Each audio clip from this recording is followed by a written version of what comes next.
नमस्कार नेपाली मित्रों। दोस्तों, आप लोग क्रिकेट में बिजी रहे। नेपाल में बहुत बड़ा काम हो गया, बहुत बड़ा। नेपाल 150 परियोजनाओं पे काम करेगा। कहां से आ गया नेपाल के पास पैसा इतना?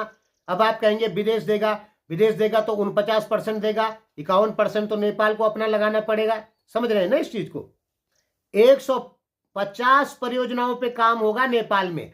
क्या हुआ था, नेपाल में एक समिट हो रहा था जिसमें 1000 विदेशी लोग आए थे और 120-30 लोग उसमें स्पीच देने वाले थे। 1000 लोग आए थे विदेशी जो कि इन्वेस्ट करेंगे, और नेपाल ने उसमें अपनी 150 परियोजनाएं रखी हैं। और इन 150 परियोजनाओं में 3 परियोजना चालू भी हो गई, जैसे Bharat Nepal Sutlej hydro power project, यानी 2030 तक लगभग 6600 मेगावाट लाइट शुरू हो जाएगा, उसका उत्पादन शुरू हो जाएगा। ठीक, इस पे दस्तखत हो गए और इन्वेस्ट भी हो गया। 3 खरब 30 अरब रुपए का इन्वेस्ट हुआ है इसमें। दूसरा, नेपाल उद्योग वाणिज्य संघ और मलेशिया उद्योग वाणिज्य संघ के बीच में भी हस्ताक्षर हो गए। किसके? आपसी व्यापार के लिए और एक दूसरे देश में इन्वेस्ट के लिए, यानी इस पर भी साइन हो गए। ये भी परियोजना ओके हो गई। अब तीसरा क्या है, एक भारत और नेपाल के बीच में बीएलसी ग्रुप और एक है यूटा डाटा, इनके बीच में भी एक समझौता पत्र पे दस्तखत हो गए। इसके अंतर्गत नेपाल में क्लाउड और एआई जैसी टेक्नोलॉजी काम करेगी। और इसमें नेपाली लोगों का कहना है कि भारत नेपाल में डाटा सेंटर खोल रहा है तो भारत नेपाल का सारा डाटा उड़ा लेगा। ठीक, भारत क्या नेपाल का डाटा उड़ाएगा? मेरे ख्याल से 20-50 लाख या 10-15 लाख इंडियन लोग नेपाल में रहते हैं। नेपाल की खबर पाने के लिए भारत को डाटा सेंटर खोलने की कोई जरूरत नहीं है। इतने आदमी रहते हैं इंडिया के नेपाल में, जरूरत ही नहीं पड़ती है। यहां बैठे हमें नेपाल का एक एक चीज का पता पड़ जाता है। अब खुद ही अंदाजा लगा लीजिए। और ये डाटा सेंटर डाटा चुराने वाली बात वाली नहीं है। ये क्लाउड और एआई पे काम करेगा। एआई, नेपाल में जो भी काम होंगे वो एआई टेक्नोलॉजी से होंगे, आर्टिफिशियल इंटेलिजेंट इसे कहते हैं।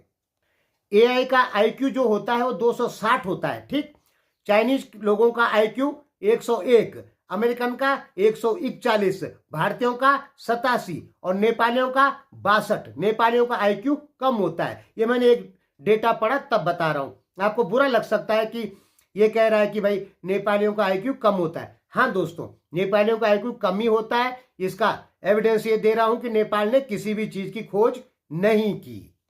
अब बताइए, तो आप कौन सी खोज की? आपने नहीं की ना। तो इसीलिए कह रहा हूं कि नेपालियों का आईक्यू कम होता है। और ये मैं अपनी मर्जी से नहीं कह रहा हूं, मैंने एक डाटा पढ़ा था, उसके अनुसार आपको बता रहा हूं। तो एआई जैसी टेक्नोलॉजी काम करेगी नेपाल में। उससे क्या होगा, नेपाल आगे बढ़ेगा, क्योंकि एआई का आईक्यू ज्यादा होता है। इससे विज्ञान टेक्नोलॉजी के क्षेत्र में नेपाल को जल्दी सफलता मिलेगी। समझ रहे? तो ये बहुत फायदेमंद है नेपाल के लिए। तो इसमें 3 अरब का इन्वेस्ट भारत ने कर दिया। देखिए, नेपाली मीडिया में कुछ भी कहा गया हो कि नेपाल सरकार के पास पैसा नहीं है, आर्थिक संकट लगने वाला है, लेकिन आप गहराई से सोचिए, नेपाल की सरकार कोई बेवकूफ तो होने है नहीं कि जो 150 परियोजनाओं पे काम करने की बात कर रही हो। पैसा होगा तभी ना कर रही होगी। होगा, मैं मानता हूं कि विदेशों से पैसा आएगा, ठीक है, लेकिन ऐसा थोड़ी होता है कि आप सारा का सारा पैसा कर्जा में लेके बनवा देंगे 150 परियोजनाएं। कम से कम 50-51% तो आपको पैसा अपना रखना ही पड़ेगा ना, तब ना काम होगा।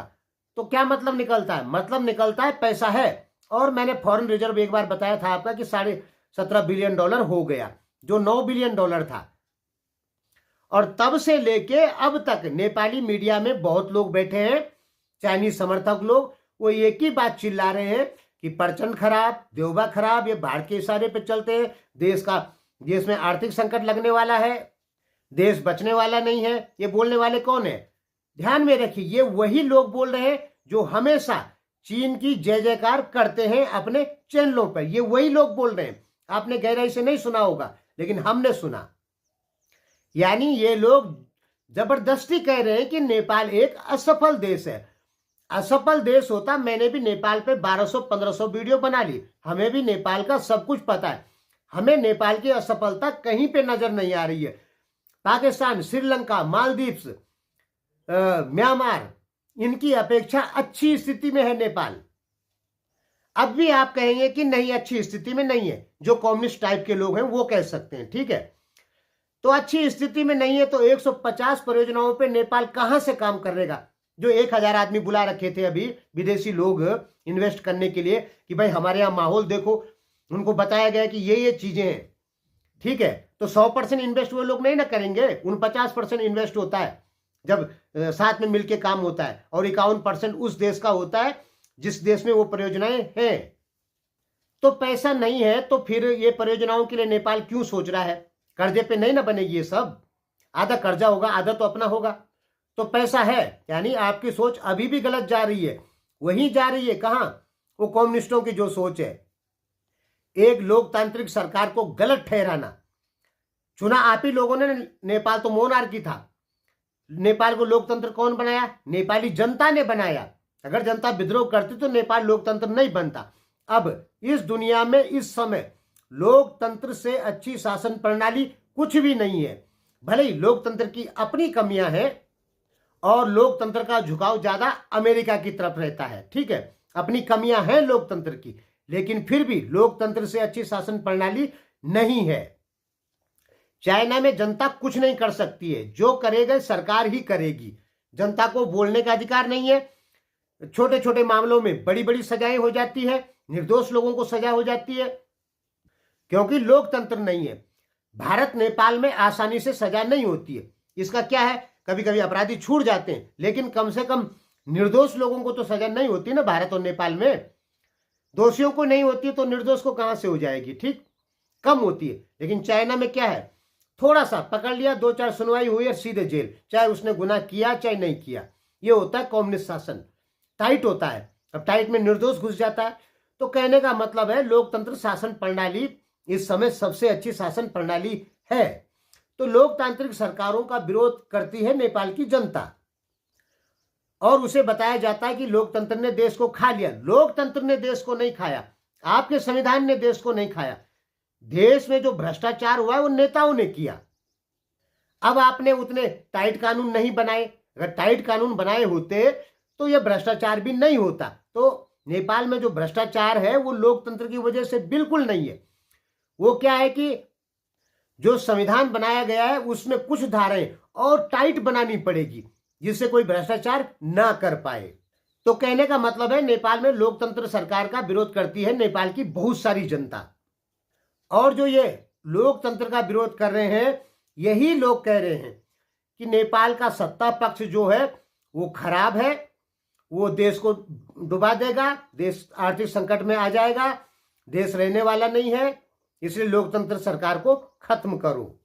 यानी शासन प्रणाली जो लोकतंत्र की है इसे समाप्त करो। ध्यान में रखिए, व्यक्तिगत तौर पे मैं राजावादी आदमी हूं क्योंकि मैं हिंदू ब्राह्मण हूं, लेकिन यह भी जान लीजिए कि लोकतंत्र से अच्छी शासन प्रणाली इस समय इस दुनिया में कहीं नहीं है। लोकतंत्र की जो कमियां हैं वो कभी फिर बताएंगे, है कमियां लोकतंत्र में।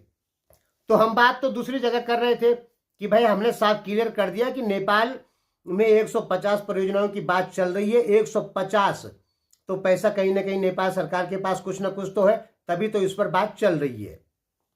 और ये 150 परियोजनाएं आज चालू होती है, साल में चालू होती है, 2 साल में चालू होती है, तो कम से कम आपको 2035-40 तक एक विकसित नेपाल जरूर नजर आएगा।